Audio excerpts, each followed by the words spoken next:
የተወዳችሁ ቤተሰቦቻችን እንዴት አላችሁ? እንዴት ቆያችሁ? እንዴት ሰነበታችሁ? ያሮስ 2 ተጀምሯል። በዛሬ በያሮስ 2 ደግሞ ሌላ አዲስ ርዕሰ ጉዳይ ነው ማመጣው። ሁሉ ጊዜ እንደምለው አንዲት ርዕሰ ጉዳይ ብቻ መዘዝ አድርገን ደስ የምታሰኝ ትንታኔ በጣም ከረዘመ 15-20 ደቂቃ አይ ካልን ደግሞ 10 ደቂቃ ብቻ የምናቀርብበት ያሮስ 2 ነው። አንድ ቪዲዮ ነው የምናመጣላችሁ፣ ከዛ ለትንታኔዎችን ነው የምናቀርብላችሁ። ታዲያ ሁላችሁም ሰብስክራይብ ያደረጋችሁ ሼር ያደረጋችሁ ጋርነታችሁን አሳዩ እያልኩኝ ዛሬ እንግዲህ የመጣውን አንድ ቪዲዮ ላጋራላችሁ። ከብፁዕ አቡነ በርናባስ ጋር የተገናኘ ነው። አቡነ በርናባስ የካሊፎርኒያ ሀገረ ስብከት ሊቀ ጳጳስ የቅዱስ ሲኖዶስ አባል ናቸው። ከአስተምህሮታቸው ጀምሮ የተለያዩ ጥያቄዎች ይቀርቡባቸው የነበረ በዚህ በእግረኛው ሚዲያ ላይ ምለው ቀርበው ሰፋ ያለ ትንታኔ የሰጡ አባታችን ናቸው። በረከታቸው በሁላችን ትደር። አንድ ቪዲዮ እንግዲህ ከሰሞኑ ተጋርቶባቸዋል ድጋሚ ማለት ነው። እዚህ ከሙሽሮች ጋር በተገናኘ እንግዲህ ዘመነ ምራት እንደሆነ እናውቃለን፣ መራዊ እንደሆነ እናውቃለን። የሚጋቡበት ሙሽሮች በዓለ 50 በተለይ ጥምቀትን በወራ ጥርና በባለ 50 በ50 ቀን ውስጥ ነው ብዙ ጊዜ ጋብቻ የሚደረገውና ምናልባት ቪዲዮ የቅርብ ጊዜ ሊሆን ይችላል የሚል ግምት አለን። ቤተክርስቲያን ይሁን አይሁን እርግጠኞች አይደለንም። መሀል ላይ ሆነው ነው የቀለበት ስነ ስርዓቱን ያከናወኑት አቡነ በርናባስ። ታዲያ በቀለበት በሚያከናውኑበት ሰዓት የቤተክርስቲያን አለባበስ አልለበሰችም ሴቷ። ጸጉሯ ተለቋል። ኖርማል የውጭ ሰርጎች እንደሚደረጉ አይነት ነገር ነው አለባበሷ። መመካከል ተገኝተው ግን ሰርጋቸውን ሲባርኩ ተመልክተናል። እና በጣም በርካቶች በዚህ ጉዳይ ላይ ሀሳብ አስተያየቶቻቸውን ሲሰጡ ነበር። እንዴት ነው ይሄ ሰርግ የሚል አሉ። እርግጥ ግራ ገብቶኛል። ምናልባት ውጭ ያላችሁ ሀገር አሜሪካ ስፔሻሊ ያላችሁ ወይ ካሊፎርኒያ አካባቢ የምትገኙ ምናልባት ኮመንት አድርጉልኝ ወይ በቴሌግራምም ቴክስት አድርጉልኝ። ምክንያቱም ከኔ ምናልባት ስህተቱ ከሆነ ይቅርታ እንድጠይቅ ማለት ነው። እውነት ደግሞ ከሆነ ምንድነው ነገሩ ግራ ገብቶኛል። ቤተክርስቲያን ነው አይደለም የሚለውን ስራ ላወኩኝ። ያው ውጭ ላይ በጣም የቤተክርስቲያን ብዙ ጊዜ ችግሮች ይገጥማሉ ማለት ችግሮች ስላችሁ ቤተክርስቲያንን በበቂ ሁኔታ ላናገኝ እንችላለን ወይ ላይገኝ ይችላል። ስለዚህ ያን ነገሮች ደግሞ ለመከወን የተለያዩ አማራጮች ይጠቀማሉ። ምናልባት ያም ሊሆን ይችላል የሚል እሳቤ አለኝ እና ግን አጣርታችሁ ንገሩን። ግን ቪዲዮ ላጋራላችሁ። ከዛ በኋላ በአስተምሮ ደረጃ ደግሞ መልስ ሰጥተውበት ነበር። ከእግረኛው ሚዲያ ጋር የተወሰነ ቪዲዮችንም አጋራላችሁ ነው የሚሆነው። የአቡነ በርናባስን የቪዲዮች መልእክቶች እንከታተል። ላይክ ያላደረጋችሁ ላይክ ያደረጋችሁ፣ ሼር ያደረጋችሁ ደግሞ አስተያየት የሰጣችሁኝ እስከ መጨረሻ አብራችሁን ቆዩ። እኔ እመለሳለሁ። ቀለበት የፍቅር ማሰሪያ የሚሆናቸውን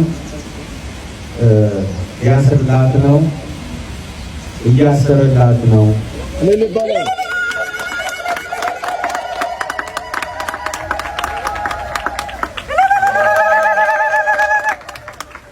አሁን ደግሞ ወደ ገብርኤል ለብስራተ ገብርኤል የቃል ኪዳን ማሰሪያ የሆነው ቀለበቱን እያሰረለት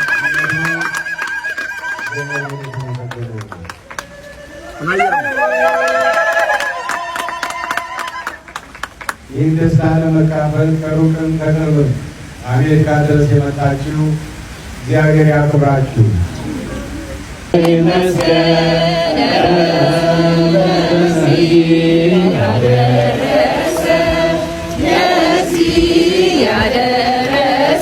እግዚአብሔር ይመስገን፣ እግዚአብሔር ይመስገን፣ እግዚአብሔር ይመስገን፣ እግዚአብሔር ይመስገን ለዚህ ያደረሰን፣ ለዚህ ያደረሰን እግዚአብሔር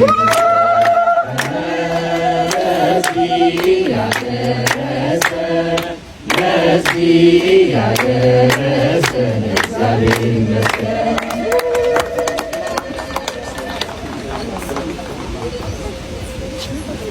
ስለነሱ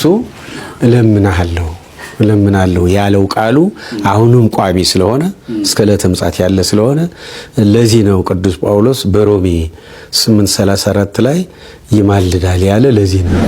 ብፁዕ አቡነ በርናባስ ወደ ፍኖተ ጽድቅ የሄዱት እሳቸው ራሱ በተሐድሶ አቶ መጋቢ አላፍ ጸጋዬ የሚባሉት የተሐድሶ ደጋፊ የነ በጋሻው የነ ዓለም ሰገድ የገንዘብ IMF ያቸው ነበሩ፣ ወርልድ ባንካቸው ነበሩ።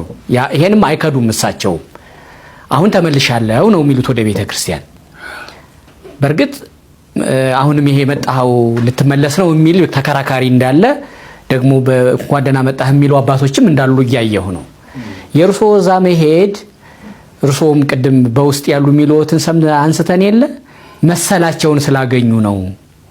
እንደው ቢጤ የሚለውን ቋንቋውን ፈርቸው ነው። አንድ ጊዜ የተናገረው ለዘላለምም ነው የሚለውን ከተቀበል የቅዱሳን ምልጃ ምን ሊሆን ነው? በዛን ቀን ያደረገው ለዘላለም ይቀጥላል ሕያው ነው ካሉኝ ክርስቶስ በዕለተ ዓርብ ወይም በስጋዊ ጊዜ እንደመራብ እንደመጠማ እንደ ሰው ሲራብ ሲጠማ ነበር። ያም ሁሉ ሕያው ነው ወይ ይቀጥላል ወይ? ግሪክኛው በአብ ቀኝ ያለው ስለኛ የሚማልደው ካለ የሚማልደው ማለት ምን ማለት ነው የሚለውን ማብራራት ነው እንጂ እንዳለቃ መተርጎም ነው እንጂ ቃሉን ቀይረ ፈራጅ ምንድነው ነው የኔ ጥያቄ። የራሱን ስጋ ለዘላለም ሕይወት ሰጥቶን ከዛ በኋላ ስጋውን መብላት ደሙን መጠጣት እንጂ ሕይወት የሚያስገኘው እሱን አማላጅ መጥራት አይደለም። የኃጢአት ስርየት ወደሚገኝበት ወደ ደሙ ወደ ራሱ ማድረስ ነው። ወደ ራሱ ማድረስ ነው። ተግባብተናል። ጂፒኤስ ብለው አሁን ያ በዕለተ ዓርብ ለነበሩት ቀራንዮ ላይ ያለቀ ነው። ከዛ በኋላ ሁሌ ይሄን ይላል ማለት አይደለም። እሱማ ክህደት ነው። አሁን እርሶ እንዲነግሩ የሚፈልገው ክርስቶስ ፈራጅ ነው አማላጅ ነው። ያ በዕለተ ዓርብ ለነበሩት ቀራንዮ ላይ ያለቀ ነው። ከዛ በኋላ ሁሌ ይሄን ይላል ማለት አይደለም። እሱማ ክህደት ነው። አላለቀም ነው እኮ እሳቸው እኮ የሚሉት ቀጣይ ነው፣ ሕያው ነው። አዎ ሰው ብቻ ቢሆን ያልቃል፣ ደሙም ይደርቃል። እኮ መለኮት የተዋሃደው እኮ ነው፣ መለኮት ነው። ስለዚህ የሚያደርጉትን አያውቁምና ይቅር በላቸው ሲል ዝም ብሎ አይደለም፣ መስዋዕት አቀርቦ ነው። መስዋዕቱም ራሱ ነው። የሚፈሰው ደም የቆረሰው ስጋ የሚፈሰው ደም የራሱ ነው እና በሰውነቱ ይሄን አቀረበ። ስግው ቃል ነው። ተመልከት እንግዲህ ራሱ አምላክ ነው ይሄን የሚያደርገው።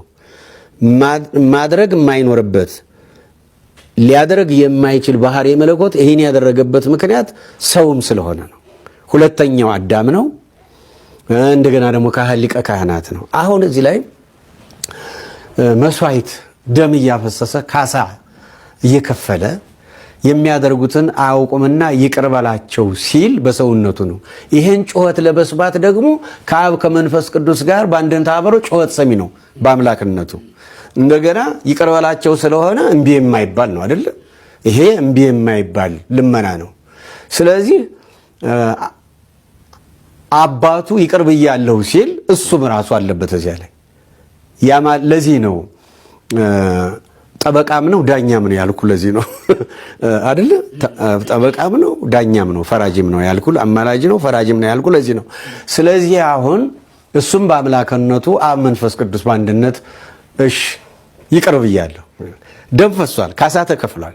እግዚአብሔር እኛን ይቅር ሲለን በእኛና በእግዚአብሔር መካከል የነበረው የጥል ግድግዳ ፈረሰ።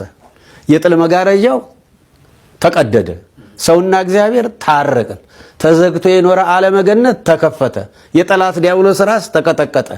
በዓለመ ሲኦል የነበሩ ነፍሳት በአካለ ነፍስ ሄዶ እንግዲህ አባቶች ነፍሴን ተረከብ ብሎ የለም።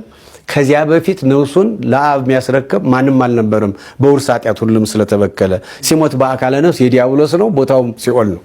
በእርግጥ በረዴት ልክ አናንያ አዛርያ ሚሳኤል ሰዓት ውስጥ ገብተው እንዳይበላቸው እንደሆነ ሁሉ በሲኦል ያስቃዩ ላይሰማቸው ይችላል። በረዴት ቢጠበቁም ግን ወህኒ ቤት ነው። ያው የውርደት ቦታ ነው ሲኦል እና በአካለ ነፍስ ሄዶ የምሕረት አዋጁን አወጀላቸው። በሙሉ ወደ ዓለመ ገነት ተሸጋገሩ። ይህን ስራውን ከሰራ በኋላ በጎልጎታ መቃብር ቅድም እንዳልነው ሞትና መቃብርን ድል አድርጎ ተነሳ።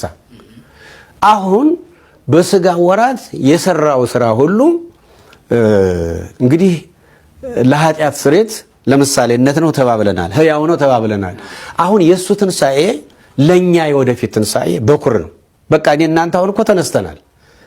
ፈቃዱ ነው እንደ ቃሉ ያኖረን እንጂ አሁን የእኛ ትንሣኤ የተረጋገጠ ነው። በሱ በክብር አድርጓል። በቀደመ ክብሩ ተቀምጧል።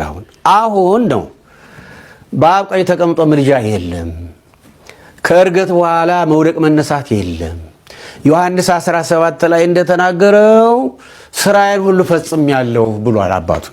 አዎ ምልጃውም ያን ቀን ተፈጽሟል ነው። አዎ እስራኤል ሁሉ ፈጽሜያለሁ እና አሁን ይሄ በቀራንዮ የሚያደርጉትን አያውቁምና ይቅር በላቸው ብሎ የማለደው ግን ለዘላለም የኃጢአት ስርየት። እሺ ሊቃውንት ሲያነሱት የሰማሁትን ጥያቄ ነው።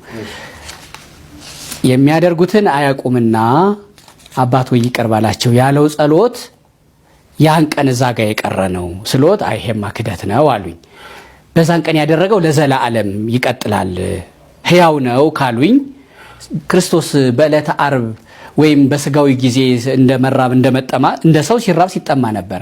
ያም ሁሉ ሕያው ነው ወይ ይቀጥላል ወይ?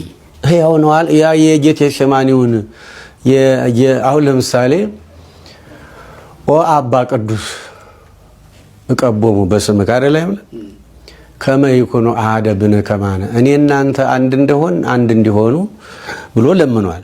በስምህ ቀድሳቸው ብሏል። ጠብቃቸው ብሏል።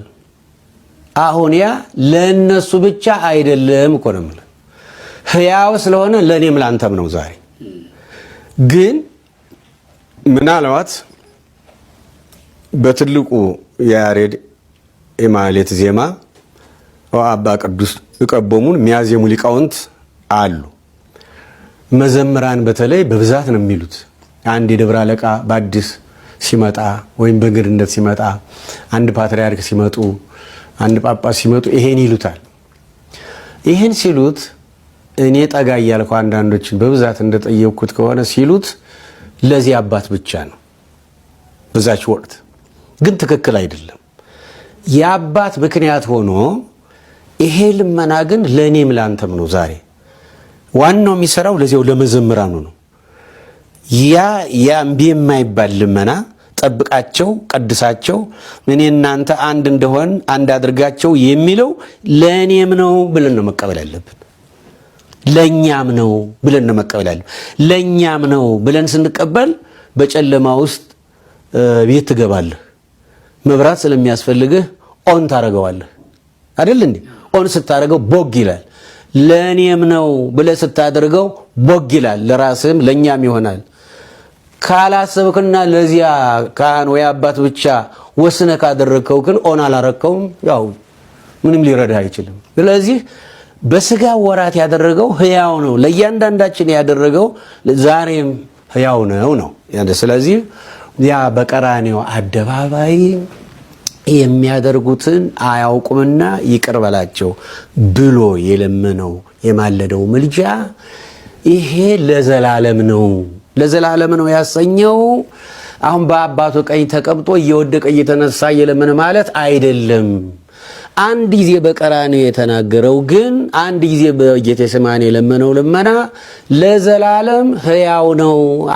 የተወዳችሁ ቤተሰቦቻችን ኦርቶዶክሳውያን መረጃውን በደንብ አድርጋችሁ ላይክ ሼር አድርጉ። በሌሎች የቪዲዮ መረጃ ማስረጃዎች እመጣለሁ። በቀን 3 ጊዜ በቀትር 7 ሰዓት፣ በምሽት 1 ሰዓት፣ በምሽት 5 ሰዓት ወደ እናንተ እየመጣሁ አገኛለሁ። ወንድማችሁ ልዑል መብራቱ ነኝ።